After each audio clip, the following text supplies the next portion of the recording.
Started streaming. What's up, everyone? Happy Saturday. Couple things. Start with, got our sale going on today for the next couple days. The Beato bundle. We're going to be actually using things out of it. We're going to be using some music theory, which you'll find in my Beato Book Interactive, my video course. We're going to be using some ear training because I'm figuring out stuff. Actually, I've already figured it out. And if you're new, if you're a beginner or want to start learning how to play the guitar, you can actually start by using my beginner guitar course. And of course, my Quick Lessons Pro is a little bit more of an advanced guitar course. I have a show coming up. It's my last show of this year in Berlin, Germany on the 28th. So I'll be heading to Berlin. And for those of you in Berlin that are coming to the show, maybe put it in the chat here, or put it leave a comment later on if you're watching this later. I'd be curious to see. Show's almost sold out, few tickets left, so love to see you and have you say hello. Okay, so I just did a show in New York City, and I do breakdowns of songs in my shows. I do different songs, but the song that I did a breakdown of, I can't play on here, but I can actually teach it and talk about it. And it's a Beatles song, Day in the Life. And one of the reasons I want to talk about this, I just did a Beatles video recently, is there's a couple things about it that occurred to me while I was doing the breakdown. One of the things occurred to me because of the somebody yelling it out from the audience.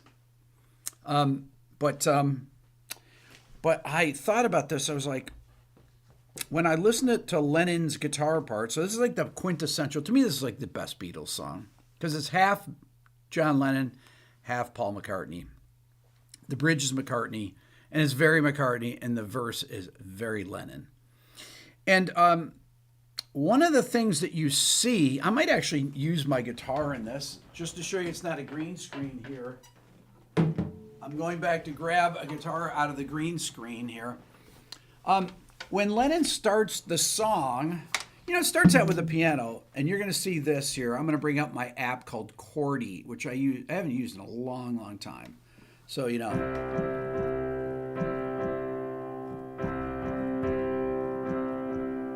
then it goes to G.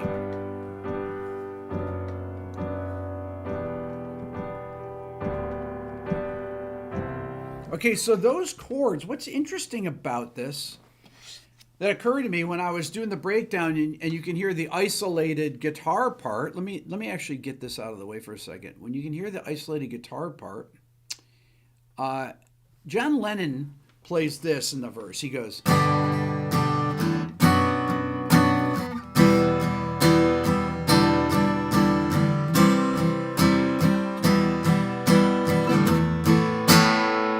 So he plays G and he goes B minor with the F sharp on the bottom down to E minor. Now, the reason that you do these things is so you have really good bass motion. And the scalar bass motion that happens here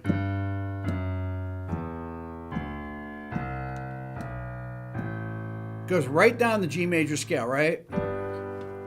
I read the news today, oh boy. This is E minor 7 over D, then C major, then E minor over B, and then to A sus too. And then McCartney plays that lick on the piano, right?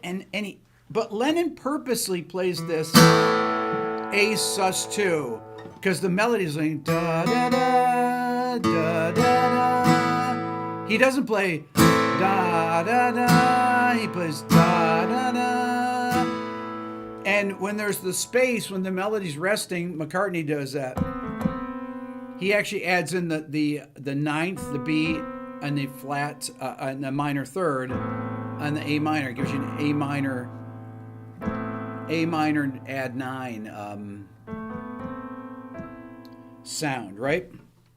But the bass motion is what's brilliant about it. Now, it easily could have gone, read the news today. Oh, that's weird right there, right? read the news today, oh boy. Yeah, I mean, it works and everything, but the bass motion,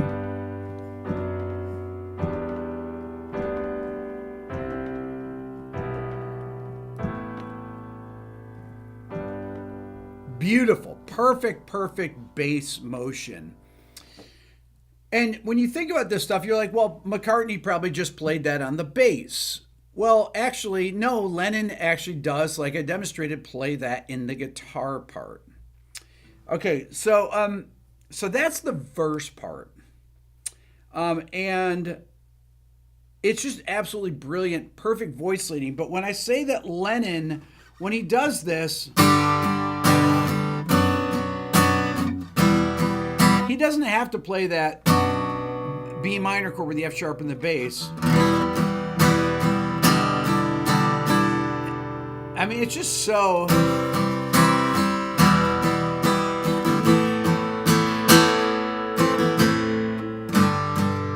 Okay, so then it goes to the chorus part. It's almost like a... and the chorus part...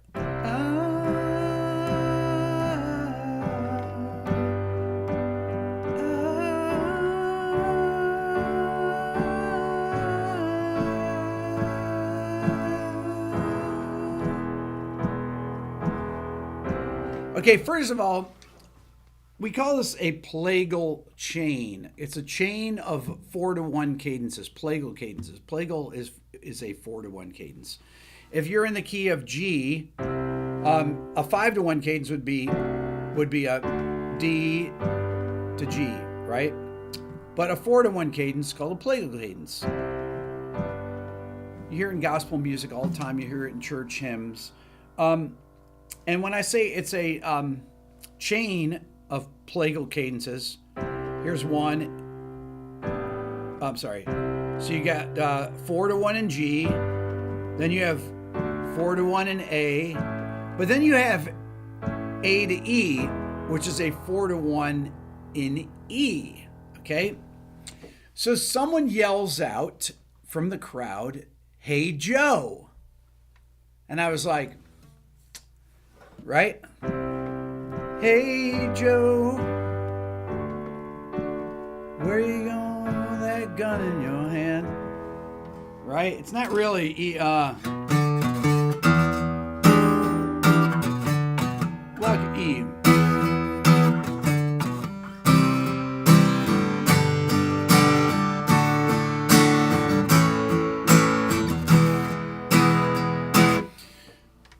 So, of course, I go down this road today, and I was like, when was Hey Joe? Hey Joe was written in 1962. There was a cover version that Hendrix was inspired by was it Tim Rose? Is that right, Tom? I believe so. That came out in 66. And Hendrix covered it and it was a hit number 6 on the British charts in January of 1967. This is a common chord progression. This is in other Beatles songs. But what's interesting is that this song was recorded in January of 67, Day in the Life. Now, the harmonic rhythm is different because Day in the Life is 2 bars per chord, right? Whereas Hey Joe is...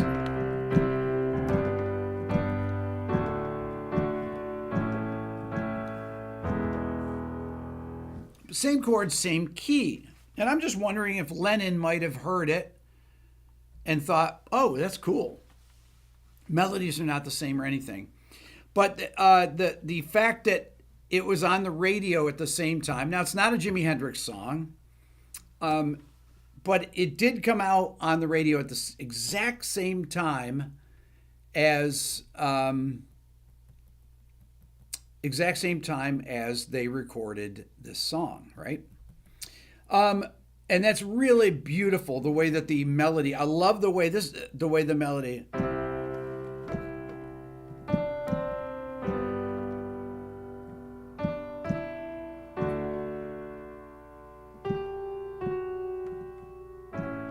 So that entire melody, here, Tom, can I give this to you? Yep.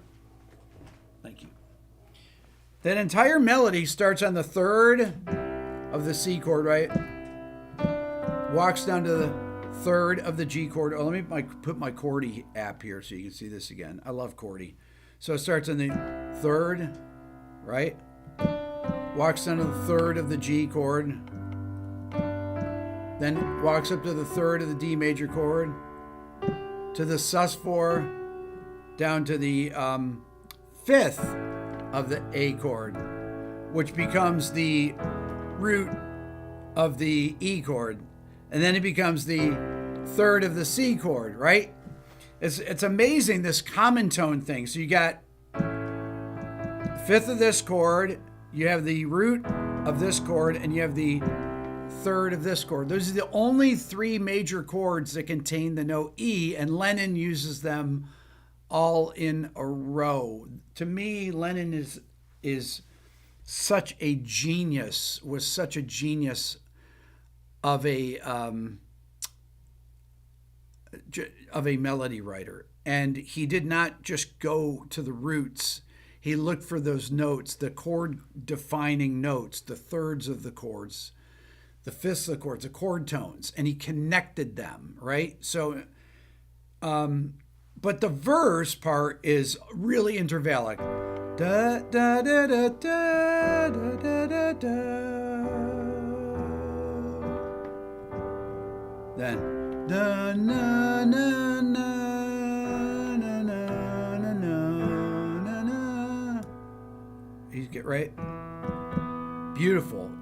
And then of course McCartney has to put that in, that fill, because there's that space there for the fill.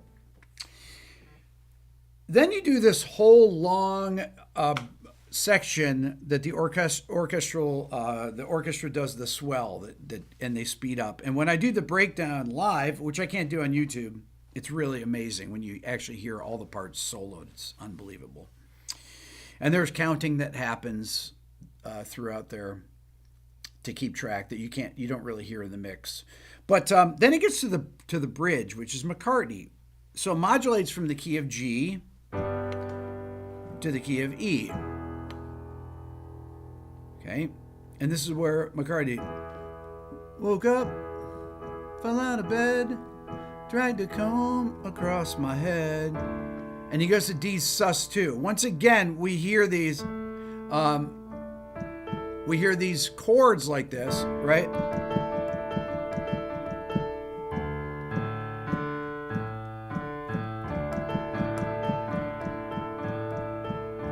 Beautiful sound right there. D sus2. He's not playing D major, he's playing D sus2, right? So it's very deliberate. These things are deliberate, just like Lennon plays A sus2 in the verse. And the fact that those guys knew those kind of chord voicings then, like, why did they play those chord voicings? Why are these things in there? Right? I always asked myself that. I heard them when I was a kid. I didn't know what they were. I just knew that they were unusual sounding to my ear. They did not sound like the normal chords that you would hear. Okay, so and I still don't know why those guys played that. McCartney's obviously playing. He's not playing.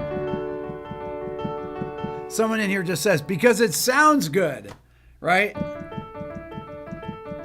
That's D sus2. And he's doing those open fifths doing the root, fifth, thing in the other hand. Now, what's interesting is when I talk about diatonic chord progressions, I did this earlier in my channel when I used to do whiteboard videos. The chordy actually works really well with this. I would say that when you're in a key, let's say you're in the key of G, okay, so this is the one chord in the key of G. The two chords, so it's G major. The one chords are always major. Then A minor is a 2 chord, B minor is a 3 chord, C major is the 4 chord, D major is the 5 chord, E minor is the 6 chord, and F sharp diminished is a 7 chord. And then you're back to G major. But there's other triads in there, actually. So I would always say, well, you've got G major and G sus4. In my Beato book, I go through these things and I talk about them. Okay, so you got G major, G sus4, G sus2. Those are all triads that are in the G major scale. A minor, you have A minor, A sus4, A sus2. Then you have B minor, B sus4. And this would be, I call this a Phrygian triad, or it would be 1 flat 2 5. But this is so it would be a sus flat 2 essentially. Okay, and I go through all these in my Beato book. Once again, I got the sale going on for the weekend for all 4 of my courses for $99. Descriptions in here. Aaron's pasting it in, and Mike is pasting it in here. But these are legitimate triads, just like when Lennon goes down the chord progression, right?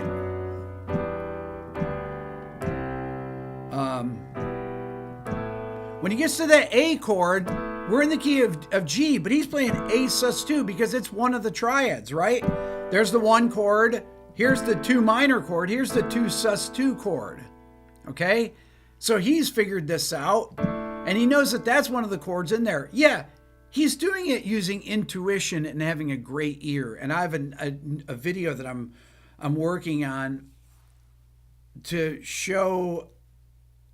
I found an incredibly great demonstration of seeing the Beatles having amazingly great ears. And you can see it in this one video I found. That's fascinating.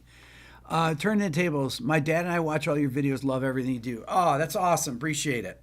Okay, so these triads. So when I go through and I name the triads, and I do this in my ear training course, I don't just do G major, A minor, 1 chord, 1 chord, 4 chord, 5 chord, 1 chord, or 1, 4, 5, 1. I do 1, 4, 5, 6. But I do 1. I can go 1, 4, sus2, 2, right? That's the 2 chord, but the sus2 version of it. It's not the A minor version, it's the A sus2 version. So here's the 3 chord, and you got the sus4, and you have the sus flat 2. Then you have the 4 chord in the key of G major. You got the C major. Then you have C Lydian triad, 1 sharp 4 5, and then you have C sus2. So these are really cool things. This C Lydian,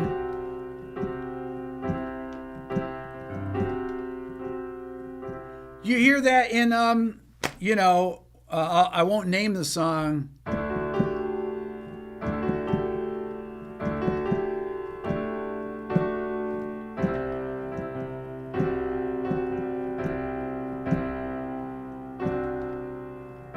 You know what song that is, right? They use that. Jimmy Page uses that. He uses that Lydian triad there. Because he's going. He's using that sharp 4, major add flat 5. It's really major add sharp 4. So. It says no chord. Chordy doesn't know this chord, doesn't know this Lydian triad. They actually need to add it. This is the only thing I don't like about Chordy. It's a great app, but it doesn't things that are to me very, very common. And I like to use these things. This is used in film score writing. Thomas Newman, people like that use these chord shapes. This C Lydian shape, if I put an E minor and the bass, so I put that C Lydian over E, so you see it says C major sharp 11, major 7 sharp 11, over E I have E minor in this hand, spread triad, and then I have a C Lydian triad over it. So It's a beautiful, beautiful sound. If you heard that in strings in the orchestra, it sounds massive. Beautiful, beautiful, beautiful. So there's a 4 chord in the key of G, C major with a sharp 4, C sus2, then the 5 chord, D major, D sus4, D sus2, E minor, E sus4, E sus2, and then you have F sharp diminished. Then you have this sus4 flat 5. And then you have the this would be F sharp G C. You know what's weird is I can't play these chords because I have arthritis in this index finger. I can't play between these two things. I have not figured out how to do this yet. I can't. I've actually been to the doctor for this, but they cannot straighten out this joint. Look at that thing. I've got that knob on the end of it. This is just a hereditary thing. And when I try to play in between two keys here, it just hits both of the keys. It's so frustrating. Mr. Tonix Amp says, anyone thinks Ringo's joke needs to list those parts in this tune, drums, congos. Yes. Oh my God. Ringo's parts are amazing in this. His drum fills. Oh my God. I wish I could play the Beatles on here. His drum fills are unbelievable. McCartney's bass part. McCartney starts the song with power chords on the bass, right? And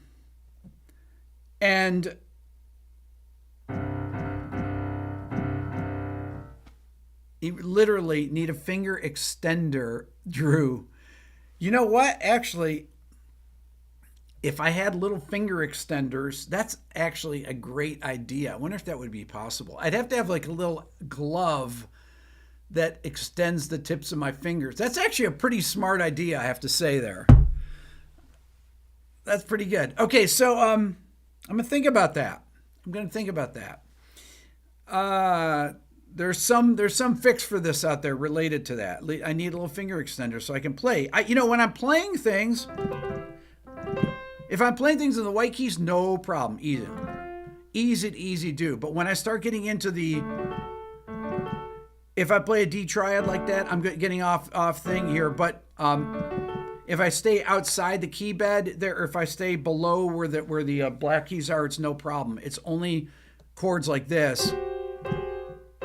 When I'm trying to get in between, I have to really just angle my finger to get that F sharp G and then the C because it's so far up. Anyhow, not only do you need to be able to know what these other triads are out there, they're used in songs all the time. And you need to be able to recognize them by ear, right? When I heard Lennon play that A sus2, I knew it was A sus2. It's not A minor. And McCartney, when Lennon's playing that, McCartney knows to play. He knows to play those notes because he is completing that chord and telling you, yes, we are on the 2 chord. Even though John played that A sus2 chord because the melody is da, da, da. It goes from the 5th up to the 9th. This is the brilliance of Lennon's melody, is that it's so intervallic and it uses those great notes there. And so if he played da da da, is not as good as this da da da. The sus2 chord sounds more melancholy, and that's what gives that thing that beauty. Okay, now McCartney's bass line. Woke up out of bed. And you come across my head. Then he does the but then he goes, found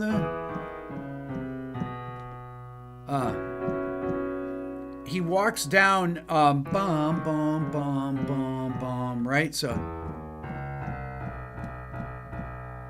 on the E chord, he's going,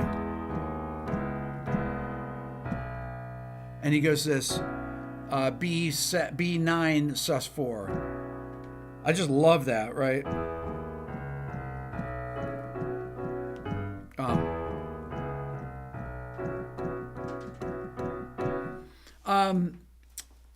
So, and then the transition from the into the next section, which is the chorus part, where they go back to those plagal cadences. So he's going from that from the B7, we'll call it B9, and then it's beautiful that it moves just a half step modulation.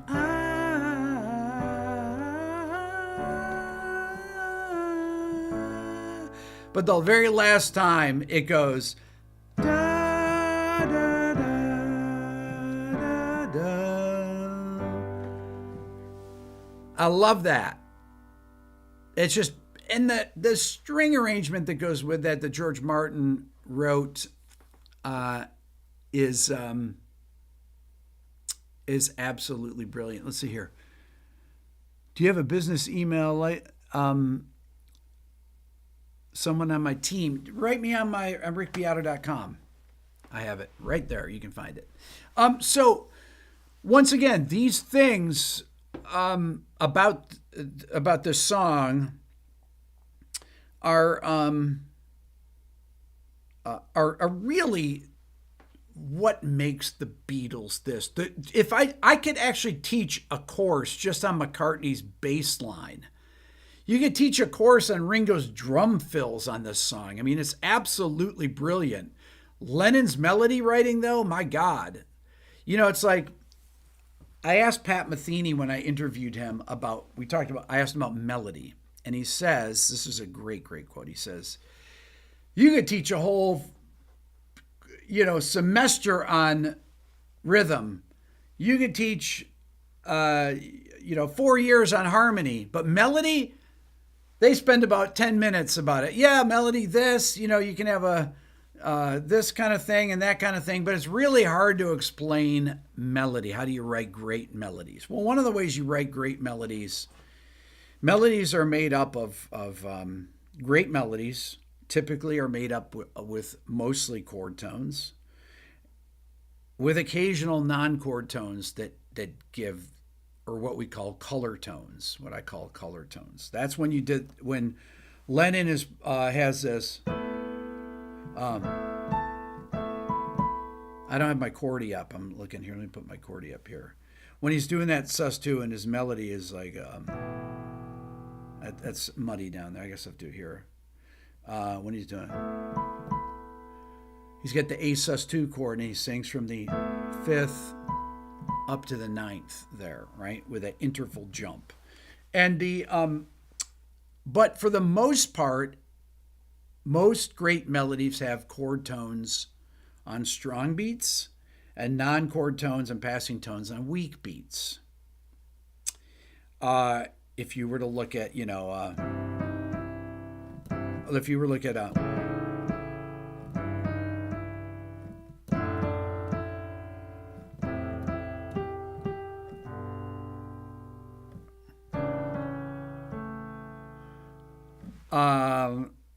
I'm the Walrus does the same thing, right?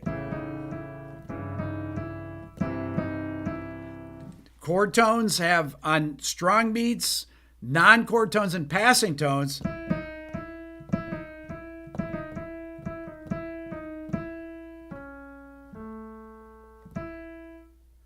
Right? It's a weird melody. I'm the Walrus. Beautiful melody. Beautiful melody.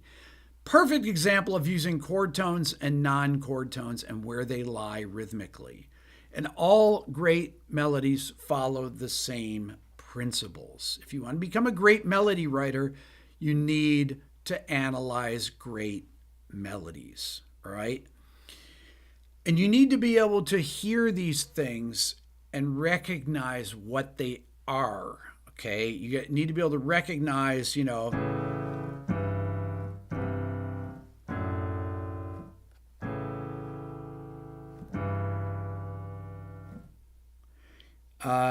you need to be able to recognize what are the notes of the melody in relation to the chord, in relation to the root, right? So if you have an inverted chord and you have a melody note versus a root position chord.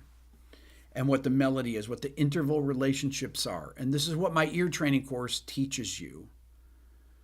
So anyways, this is all on sale. You want to become a better musician, you want to learn and understand what you're hearing, this is how you do it. You study it all the time. And like I said, I've got an interesting video coming out about the Beatles and ear training, where they're demonstrating ear training, and I found it in a video. Found a fascinating thing where they demonstrate how good of ears they have, because these guys were really brilliant. They knew these things. But click on my course. That's what supports the channel. I have my second channel. If you haven't signed up for Rick Beato 2, I put out videos all the time. I just put out a guitar video on there, about a 6-minute guitar lesson. I've been posting on there almost every day. I've had that channel, honestly, since the beginning of my channel. I started it about 3 months after I started this channel. And I posted on it for years, but I just started posting on it regularly. Probably, I don't know, when, Tom? A few months ago? A couple months ago? Yeah. It's got like 250,000 followers on it or so. I'd like to get it up to 1 million. Go to Rick Beato 2, hit subscribe, and got the sale going on. If you're in Germany this coming week, I'll be there on the 28th in Berlin. I'm playing at the Passionskirche. There's a few tickets left. The New York show is sold out. This show will sell out. It might be sold out now. I don't know. But there might be 10 tickets left or something like that. Love to see you guys. You guys are amazing. Really appreciate you spending your Saturday with me, or whenever you decide to watch the video. Have a wonderful, wonderful rest of your weekend. We'll see you later. Leave a comment too. Say hello.